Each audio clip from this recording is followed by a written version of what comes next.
உலகம் எங்கும் வாழும் என்னுடைய அன்பு நண்பர்களே, நண்பர்கள் நிறைய பேர் என்ன அண்ணன் சொல்றீங்க, நிறைய பேர் தம்பின்னு சொல்றீங்க. அவங்க எல்லாருக்கும் என்னுடைய மாட்டுப்பொங்கல் நல்வாழ்த்து, இனிய மாட்டுப்பொங்கல் நல்வாழ்த்துக்கள். இன்னைக்கு நான்லாம் கிராமத்தில் தான் இருக்கேன். ரொம்ப அற்புதமான முறையில் மாட்டுப்பொங்கலை செலிப்ரேட் பண்ண போகிறோம். ஆனால் மாடு வச்சில்ல, மற்றவங்க பிடிச்சின்னு போவாங்க, அது கூட நின்றுக்கிட்டு ஜாலியாக கொண்டாட போகிறோம். இந்த இடத்துல ஒரு பாசிட்டிவான ஒரு வீடியோவை பார்ப்போம். அதாவது பிக் பாஸ் முடிஞ்சதுக்கு பிறகு என்ன செய்யலாம் அப்படின்னு ஒரு ஆலோசனைங்க. இங்கே பார்த்தீங்கன்னா சௌந்தர்யா இருக்காங்க, தர்ஷிகா இருக்கிறாங்க, ஆனந்தி, ஜாக்குலின், சாச்சனா, பவித்ரா இவங்கெல்லாம் இருக்கிறாங்க. உடனே சௌந்தர்யா இவங்க சொல்கிறாங்க, ஜாக்குலின், ஏய் நீ பிக் பாஸ் முடிஞ்ச உடனே எதனா ஒரு ஸ்டார்டட் கம்பெனி ஆரம்பிச்சிடு, அதுக்கப்புறம் உன்னுடைய வாழ்க்கை பயங்கரமாக போயிட்டு இருக்கும் சவுண்டு. உடனே இப்படி அவங்க வழக்கம் போல் இப்படி தலையை ஆட்டிகிட்டே வராங்களா? எவ்வளவுதான் தலையாட்டினாலும் முடியே கொட்டாது, அந்த மாதிரி எதனா ஒன்று ஆரம்பிக்கிறியா?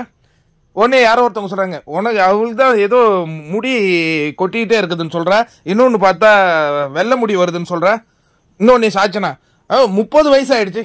என்ன புரியலையே, என்ன எல்லாத்தையும் என்னை பற்றி சொல்கிறீங்க நீங்களா? சரி சொல்லுங்க. உடனே பவித்ரா சொல்கிறாங்க, நான் ஹவுஸ் கீப்பிங், வீட்டை தூய்மையாக வைத்துக் கொள்வது எப்படி அப்படிங்கிற மாதிரி நான் ஒரு கம்பெனி ஆரம்பிக்க போகிறேன். உடனே சாச்சனா, நான் ஹோட்டல் ஆரம்பிக்க போகிறேன், ஏன்னா என்ன எல்லாம் தீனி பண்டாரன்ல சொல்கிறானுங்க, நான் ஹோட்டல் பிரியாணி ஹோட்டல் கடை ஆரம்பிக்க போகிறேன் அப்படிங்கிற மாதிரி எல்லாம் பேசிக்கிட்டு இருக்காங்க. தர்ஷிகாவும் நானும் எதனா ஆரம்பிக்கணும் ஓகே அப்படிங்கிற மாதிரி கொஞ்சம் பாசிட்டிவாக பேசிகிட்டு இருக்காங்கங்க. நல்லா இருக்கே. சரி, இன்னைக்கு முக்கியமான நாள். ரயான் அந்த பணப்பெட்டிக்காக செயல்படக்கூடிய நாள். 2 லட்சத்திற்கான பரிசு. இன்னொன்று, இந்த பணப்பெட்டியில் பயங்கரமான ட்விஸ்ட் இருக்குன்னு நம்மளை போட்டு, எதில் இதுக்கு முன்னாடி ட்விஸ்ட் இருக்குன்னானுங்க, டிடிஎஃப்ல ட்விஸ்ட்டு. ஐயோ, காத்திருந்து நிறைய பேர் ஏமாந்துனாங்க. இப்போ இந்த பணப்பெட்டிலையும் ட்விஸ்ட் இருக்காங்க. இவங்க ஓடி எடுத்துகிட்டு வராங்கல்ல, எடுத்துகிட்டு வந்தது அவங்களுக்கே கொடுக்காம திருப்பி வின்னருக்கே சேர்க்குறாங்களா? அதான் ட்விஸ்டா என்னன்னு தெரில. ஆனால் ட்விஸ்ட் இருக்கான். இன்னும் சில பேர் சொல்கிறாங்க, நீங்கள் பார்த்துருப்பீங்கன்னு நினைக்கிறேன் சோஷியல் மீடியாவில், இது வரையும் ஒரு 4 பேர் பணப்பெட்டியை தூக்கிட்டு வீட்டுக்கு போனதாக போஸ்ட் போட்டு. ஆனால் ஜாலியாக இருக்காங்க சில யூடியூபு. ஏன்னா அவங்க எதை பற்றியுமே கவலைப்படுறதில்ல. நமக்கு அந்த கிரெடிபிலிட்டி அதுதான். இந்த மக்கள் ஒரு எதிர்பார்ப்பு வச்சுருவாங்கன்னு தெரிஞ்சால் ரொம்ப பயப்பட வேண்டியதாக இருக்குது. நான் போடுறேன் போயா, ஜாக்லின் எடுத்துன்னு போயிட்டாங்க பணப்பெட்டியை. சௌந்தர்யா பணப்பெட்டியை நோக்கி வரும்பொழுது கதவு மூடிடுச்சு.